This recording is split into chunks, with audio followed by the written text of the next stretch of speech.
عزيزي المشاهد، أنا جاي أتكلم معاك النهاردة في أخطر موضوع هنتكلم فيه الموسم ده. حرفيا هو الموضوع الأخطر، هو الموضوع الأهم، هو الموضوع المحبب إلى قلبي.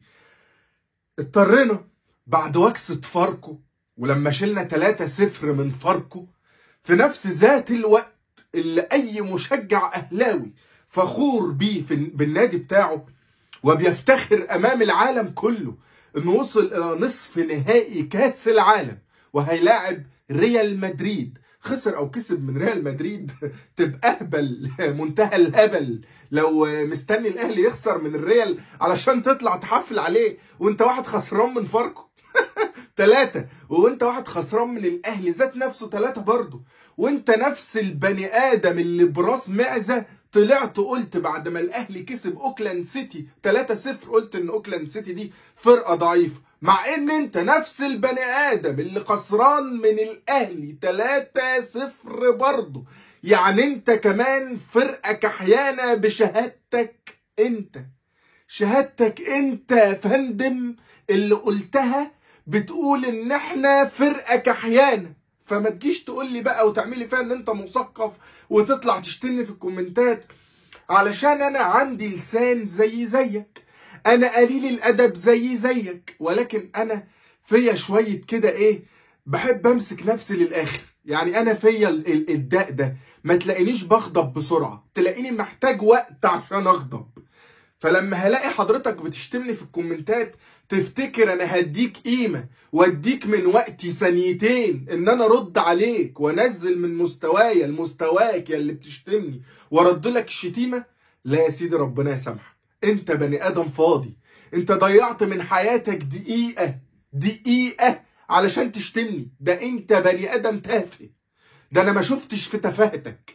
الدقيقة دي حرفيا، يعني انا اعرف ناس ممكن تعمل في الدقيقة دي 5 6 7 10,000 جنيه وانت قاعد واخد من وقتك دقيقة عشان تشتمني والله.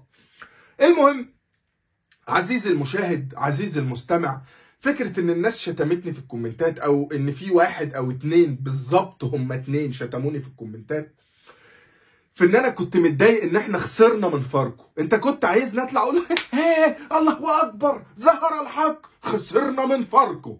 انت كنت عايزني اعمل كده يعني ولا ايه؟ مش فاهمك، انا مش فاهمك بامانه الله.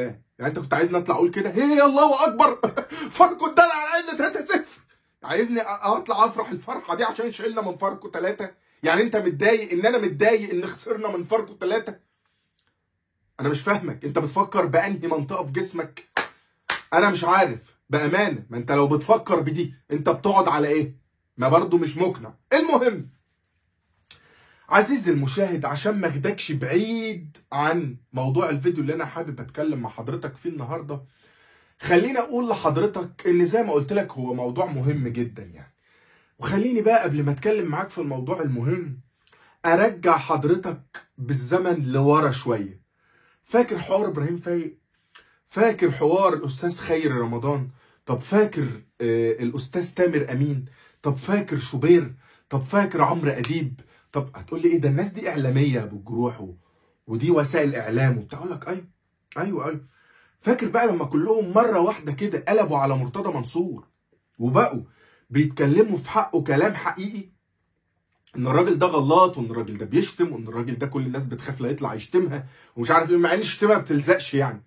المهم افتكرت الفترة دي من 3-4 ايام بالظبط من 3-4 ايام. طب ركز فيها بقى عشان جاي لك في الكلام. وصباح الخير او مساء الخير على حسب الوقت اللي بتشوف فيه. الكارثة دي يا فندم هي كارثة بكل المقاييس وشتاها. اتمنى ان حضرتك تظرف لايك على الفيديو ده، عايزين نوصل الفيديو ده لاكتر من 5000 لايك. المهم يا سيدي، 5000 لايك 6000 لايك، انت وذوقك بقى، انت يعني انا بشكركم على كمية الدعم الخرافي اللي بقاله كام يوم على القناه. عندي الفيديوهات بتوصل للايكات كتير جدا، بسم الله ما شاء الله، وده اللي انا متوقعه من اخواتي وحبايبي اللي بيتفرجوا عليا. فلما 1 و2 يكتبوا لي في الكومنتات كومنتات بايخه وملهاش اي 3 لازمه، فاكيد انا مش هاخد من وقتي وارد على حضرتك عشان انت اتفه من كده بكتير يا اللي بتشتمني. المهم مختلف مع وجهه نظري، ما تتفرجش على حاجه غريبه قوي يعني حاجه غريبه قوي. يعني انا هل طبيعي ان انا كمحمد الجرحي اتفرج على فيديوهات طبخ؟ اكيد لا. ليه؟ لانها مش اهتماماتي. فما ان انا مش اهتماماتك ما تتفرجش عليا يا تافه. المهم، عزيزي المشاهد، عزيزي المستمع، لنا ولكم لقاء مع خيبة جديدة.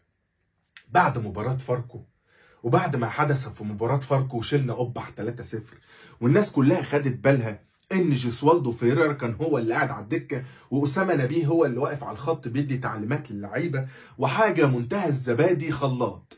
هل ما يحدث الآن له علاقة بالشرط الجزائي بتاع فيريرا؟ أكيد ليه علاقة بالشرط الجزائي بتاع فيريرا. طب انت جاي فيريرا تقعدهولي على الدكة وموقف أسامة نبيه هو اللي يدي التعليمات؟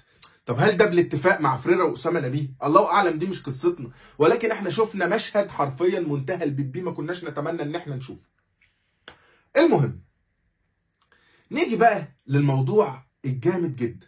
طلعت اخبار بعد المباراه بتاعت فاركو، قال لك مرتضى منصور يهدد بانسحابه من الدوري، مرتضى منصور يهدد باللا بلا بلا بلا، مرتضى منصور يهدد، مرتضى منصور يهدد. انت هتفضل تهدد، انت هتفضل تهدد.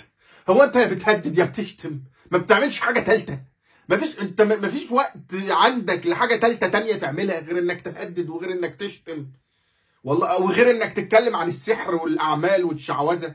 ما عندكش حاجه غير الحاجات دي تضيع وقتك فيها. المهم، انا جاي اقول لحضرتك بكل روح رياضيه النهارده ان الاستاذ مرتضى منصور، كامل الاحترام والتقدير لاي حد بيتم ذكر اسمه في الفيديو بتاعنا النهارده وفي اي فيديو فات وفي اي فيديو جاي، الاستاذ مرتضى منصور السيناريو اللي جاي، وانا ما بقولكش ان ده هيحصل، انا بقول لك توقعاتي علشان ما تجيش تقول فاهم. انا بقول لك توقعاتي. المهم يا سيدي، توقعاتي بتقول ان الاستاذ مرتضى منصور يا هيستقيل من منصبه في رئاسة نادي الزمالك، يا هيتم اقالته. يعني ايه؟ ما هو يا يستقيل يا يتم اقالته، ازاي بقى الاتنين يعني بعاد؟ لا مش بعاد. الاستاذ مرتضى منصور يا هيستقيل بناء عن عدم رغبته، يعني مش برغبته هيستقيل، يا اما هيستقيل يا اما هيتم اقالته، ودول اوبشنين. فممكن يكون في حد جه قال لي يا محمد يا جرحي، يا تستقيل بكرامتك وتبقى انت اللي استقلت، يا اما يا ابني انا كده كده هقيلك وامشيك. ده كان محمد الجرحي، ما بقولكش ان ده حصل، اوعى. ها؟ المهم، فاهمني طبعا عزيزي المشاهد. فالسيناريوهين دول قدامي انا كمحمد الجرحي، ان انا استقيل بكرامتي يرحل، مش بكرامتي. حد بعقليتي انا كمحمد الجرحي والله هستقيل بكرامتي، وكان الله بالسر عليم، ومعلش انا خربت النادي لحد كده، ده اذا يعني لو اعتبرنا ان انا رئيس نادي، وانت يا محمد يا جرحي بوظت النادي ودمرته وبتاع، فاستقيل بكرامتك. انا عن نفسي اقسم بالله هستقيل بكرامتي. ولكن العقليه اللي احنا بنقصدها وبنتكلم عنها مش هي العقليه اللي هتستقيل بكرامتها وتمشي ده هي العقليه اللي هتستغل الموضوع ده علشان تقول لحضرتك ان انا كنت بتحارب بقالي 500 مليار سنه علشان اسيب النادي، ان انا وانا عشان اسيب النادي، واديكوا شفت اهو بتشال بالعافيه وعايزين نمشي بالعافيه وبلا بلا بلا بلا وكل الكلام الفطش ده. ولكن عزيزي المشاهد، انتظر غدا او بعد غدا عدم وجود الاستاذ مرتضى منصور في نادي الزمالك. اسمع مني، وده توقعي، توقع، بتوقع. هتلاقيه قاصص الحته دي ومنزلها على، انا عارف انا الشغلانه السوداء دي، ولكن مش قصتنا. انا بقى بقول البقين دول ان هو هيقص عشان لما يقصها وينزلها قوم جاي انا قاصص دي ومنزلها برضه. هو انا بضحك كده قصها برضه انزلها. لا ما انا برضه عربجي، يعني لو انت عربجي انا عربجي برضه، ده لو يعني. المهم يا فندم، كارثه بكل المقاييس والله. الواحد يعني مش عارف كل يوم يطلع يقول اخبار المهببه دي. والله احنا عندنا نادي تاني نقدر نفتخر بيه حتى لو ما كنتش من مشجعينه، وده تأثير مني وهبل مني وغضب ربنا عليا ان انا مش اهلاوي، ولكن مش قصتنا. في نادي تاني يستحق الاشاده اسمه النادي الاهلي. متأهل إلى نصف نهائي كأس العالم للأندية، متصدر الدوري المصري حتى وهو ما بيلعبش. في واحد تاني بيخليه يتصدر، اللي جاي يخسر قدام فاركو. هتعملوا ايه قدام شباب بوليسداد اللي انتوا هتلعبوهم في افريقيا دول؟ يعني هتشيلوا 9 بقى، ده انت شلت من فاركو. لا حول ولا قوة الا بالله. الواحد برضه يا اخي والله جاب اخره، والله يا ولاد. عزيزي المشاهد، علشان ما اطولش على حضرتك، قول لي طول بس انا مش هطول للاسف. احب اقول لحضرتك ان انت تظرف اللايك لو انت بتتفرج لحد دلوقتي، تكتب كومنت وتقول لي رايك، تعمل اشتراك لو دي اول مره بتتفرج عليا فيها. كان معكم محمد الجرحي، تصبحوا على الف خير.